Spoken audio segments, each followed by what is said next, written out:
We'll have the guidelines. We will just check on the figures on that. We will just give you the updates. Thank you very much. Moving on, Eden Santos, Net 25.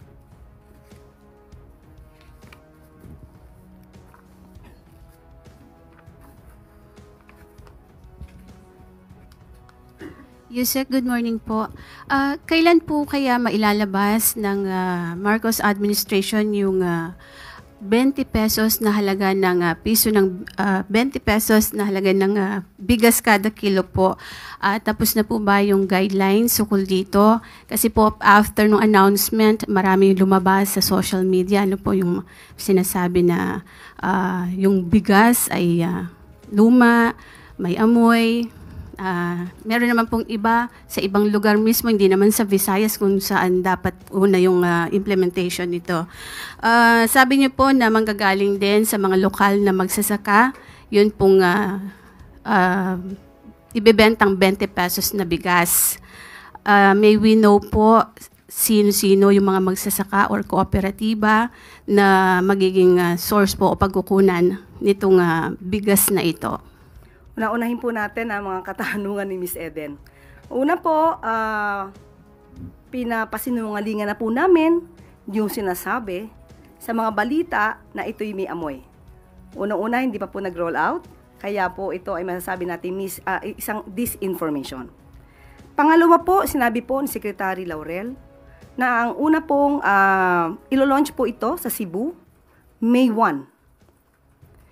So kung saan po ito ibebenta, ito po ay ayon na rin po sa guidelines ng local government units. Siguro po mas maganda po itanong natin kung sino po yung mga involved na local government units para malaman natin kung ano yung mga guidelines po nila. At sa May 2 naman po ay sisimulan din po ito sa Visayas Avenue, sa Bureau of Animal Industry. Sa May 2 po, ito naman po ay sa Kabiwa. Ano po yung sino-sino po yung mga magsasaka or kooperatiba na pag mumulan po nitong source ng 20 pesos na bigas? Kasi sabi niyo po, local farmers po ang panggagalingan nito. Ibig sabihin, hindi po imported rice yung ibebenta natin na 20 pesos na bigas? Sa ngayon po, ang sinasabi po natin ay manggagaling ito sa local farmers. Yan po ang maliwanag. Kung meron po mga kooperatibang mai-involve po dito, tignan po natin ang susunod na guidelines at hingin po natin ang mga listahan. Kaya kalo-launch pa lamang po nito at sisimulan pa lamang po sa May 1. So wala pong mga specific na mga kooperatiba or mga magsasaka na pagmumulan po nitong bigas na ito, itong 20 pesos, para po naman na malaman natin na yung bigas ay galing po talaga sa ating mga magsasaka, hindi lamang yung mamamayan natin ang makikinabang sa murang bigas, kundi maging yung mga magsasaka po. Parang two birds in one stone po yung hit ng gobyerno natin dito. Katulad po ng sinabi natin, dapat wala po tayong pagdududa. Local farmers po sa panahon po ngayon, as we speak, sa local farmers po ito kukunin. Kung meron pa pong detalye, kukunin muna po natin sa local government units. May 1 pa po ito ilulunsad sa Cebu. Kapag may detalye na po tayo, ibibigay po namin sa inyo. Katrina Domingo, ABS-CBN. Good afternoon, ma'am. Ma'am, Vice President Sara Duterte has questioned the timing of the release of this 20 peso per kilo rice. How do you convince the public that this is not a form of politicking, particularly because it is being launched weeks before the midterm elections? Kailan pa po ba natin ibibigay ang sakate sa kabayo? Kung kailan namatay na yung kabayo? Sa politika po, wala pong timing. Sa pagbibigay ng ayuda, sa pagbibigay sa mga taong kinakailangan ng tulong, lalong-lalo na yung mga nasa laylayan ng lupunan, hindi po kino-question ang timing dito. Sa pinakamaagang kakayanin ng gobyerno na maibigay ang tulong, ibibigay po yan. Walang politika rito. Malamang sinasabi lamang ito para muling bigyan ng negatibong epekto ang isinasagawa ng Pangulo para matupad ang 20 pesos kada kilo na bigas. Why wasn't it possible for the government to launch it way earlier, considering that this was a promise made during 2022, around 3 years ago? Obviously, hindi naman po sa isang click ng kamay ay maigagawa ito, maisasagawa ito. Lahat po ay kailangan magtulong-tulong. Katulad po nito, may mga Visayas governors na nagbigay ng kanilang pagsang-ayon para makapagbigay din po ng subsidiya kasama po ang national government. Yan po ay inaaral, hindi po ito basta-basta isinasagawa. Dapat po malinis ang pagkakagawa para po mas magandang maibigay at kung kakayaning magtuloy-tuloy talaga ang proyektong ito ng Pangulo, ay dapat pong gawin lamang. Ma'am, final question from my end. How sustainable, how confident are you with regard to the sustainability of this project, considering that the government is subsidizing a big portion of the amount and it's not the actual cost of production for farmers? Yan naman po ay sinasabi na masusustain hanggat December. Ito pong taon ng December. At ang pinag-uusapan po ngayon ay sa susunod na taon ay maaaring maisama na po ito sa budget. Heidi Sampang, FEBC.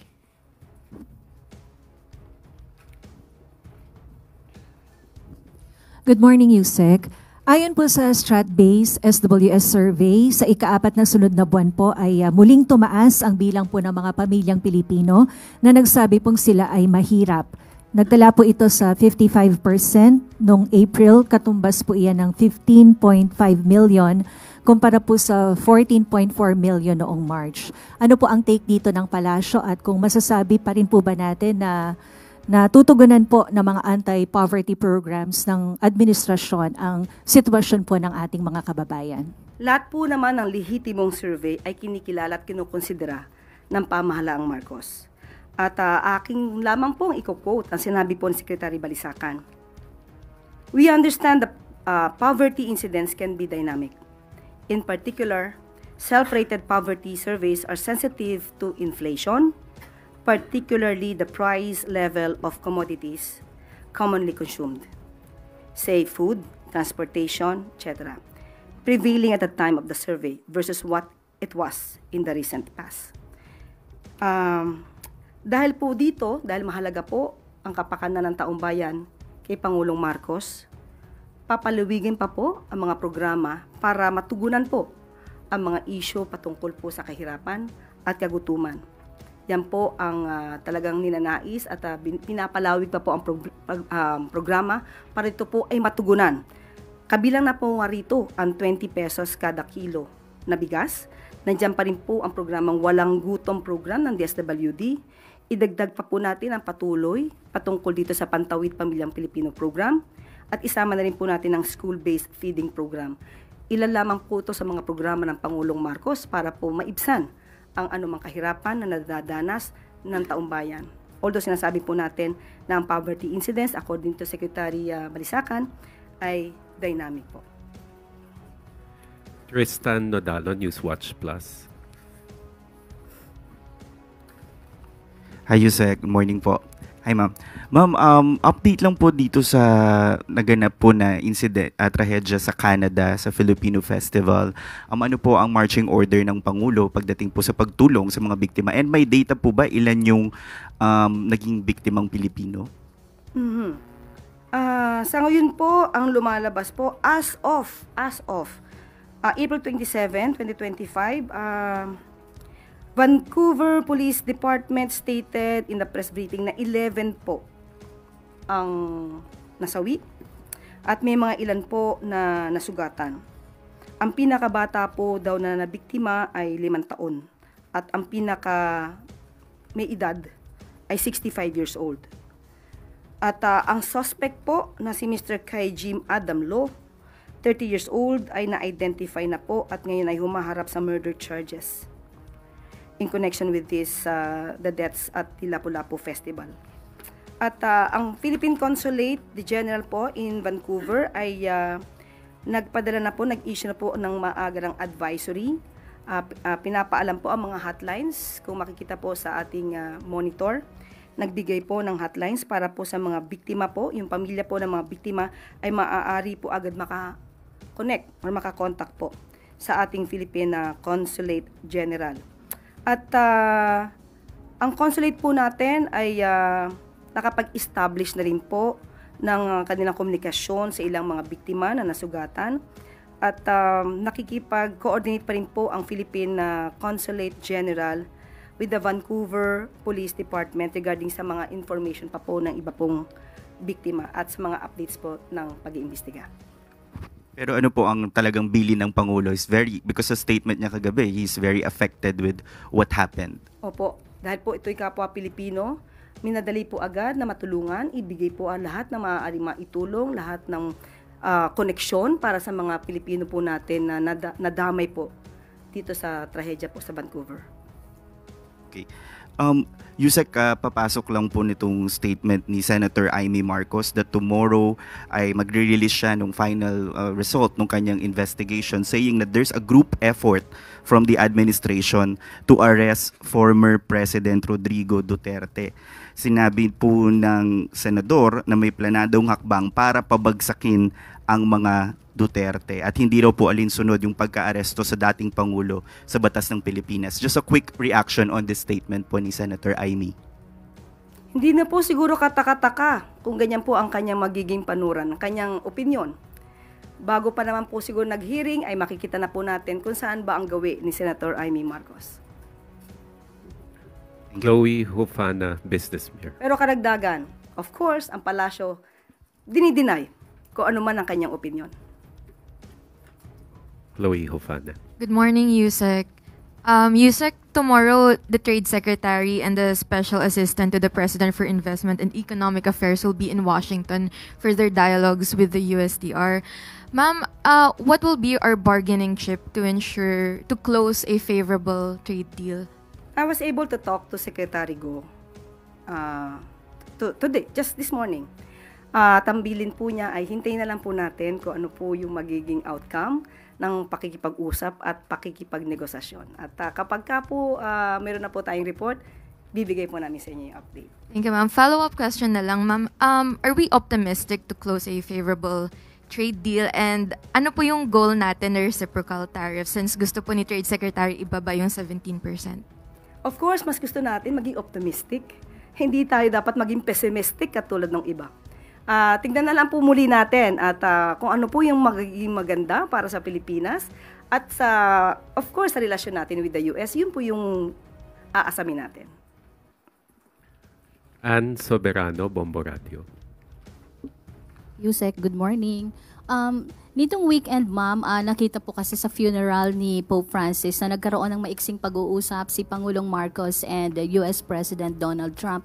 Pwede po bang ma-share sa amin kung ano po yung napag-usapan nilang dalawa sa maikling pag-uusap? Thank you. Kung kayo po ay nakita nyo po na sila ay saglit na nagkausap at nagkabatian, mapapakita po natin na yung mga sinabing inisnab ang Pangulo ay napaka fake news. Sa ngayon po ay hindi pa po natin nakakausap ang Pangulo tungkol sa kanilang napag-usapan. Kapag ka po maaari pong i-share ang kanilang pag-usapan, ibibigay po namin agad sa inyo. Thank you, ma'am. Follow-up, Maricel Halili, TV5. Magandang umaga po. Yusek, aside doon sa pagdalo sa paglilibing kay Santo Papa, meron pa po bang ibang mga activities na ginawa si PBBM and FL sa Vatican? Sa ngayon po, wala po akong pinakadetalye kung ano pa po ang lakad nila, activities. Most probably, personal na lang po yan. Pero kung meron po na official function or official activity na maaari po namin i-share, ibibigay po namin agad sa inyo. And aside from US President Donald Trump, nagkaroon din po ba ng chance si Presidente to talk with other heads of state? Aalamin po natin maya-maya po sa kanya. Thank you, Yusek. Yes, thank you. Leth Narciso, DZRH.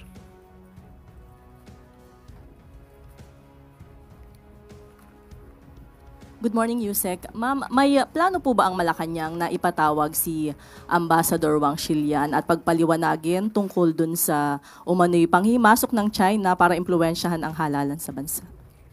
Sa ngayon po, wala pa po tayong nadidinig na anumang pag-uutos patungkol po dyan.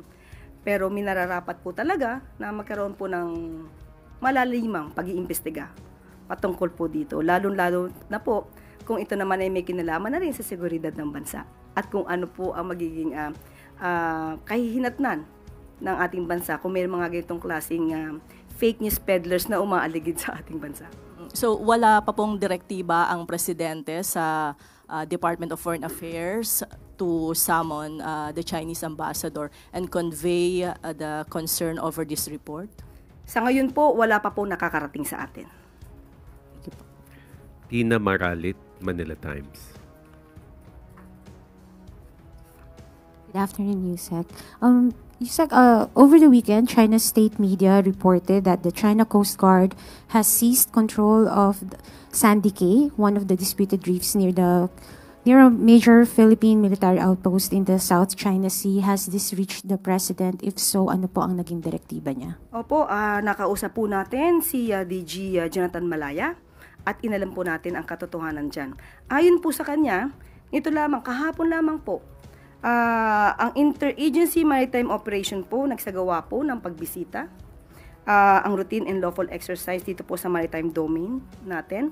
At dito po sa Pag-asa K1, K2, and K3 at sa mga surrounding waters. Kompleto po nilang naisagawa ito at pinasisinungalingan po nila na ito po ay na-seize ng China. Ayon po kay DG Jonathan Malaya. At asahan po natin ang wala pong alinlangang dedikasyon ng Pangulong Marcos na ipaglaban ang ating karapatan sa ating teritoryo, sa ating maritime rights, lalo-lalo na po dito sa West Philippine Sea. At wala pong tuloy-tuloy pa rin po ang pagprotekta sa lahat ng karapatan ng bansa na naaayon sa international law, pero may paniniguro na ito ay para sa peace and stability. Ma'am, just to follow up po, nataon po yung insidenteng ito na may nangyayaring balikatan exercises between the Philippines and the United States, yung militaries po. Can this be construed as a provocation from the Chinese side? Given na ang binibigyan nilang rason ng pagtungtong ng Chinese Coast Guard sa Sandy Cay is to exercise sovereignty and jurisdiction and to carry out an inspection, collect video evidence regarding the supposed illegal activities of the Philippine side. We cannot speak for China. Hindi po ako makakapagsalita ng anuman, kung anuman ang adhikain, layunin o plano ng China. Maraming salamat po. I guess that's all the questions we have, Yusek. Thank you. At bago po tayo magtapos, isa pa pong good news. Tumugod agad ang Bureau of Immigration para arestuhin ang 2 Korean national na wanted sa Interpol sa kanilang pagkakasangkot sa multi-million-dollar investment scams. Kinikilala ang dalawa na sina Kim Yung-sam at Wen Jiol-yong.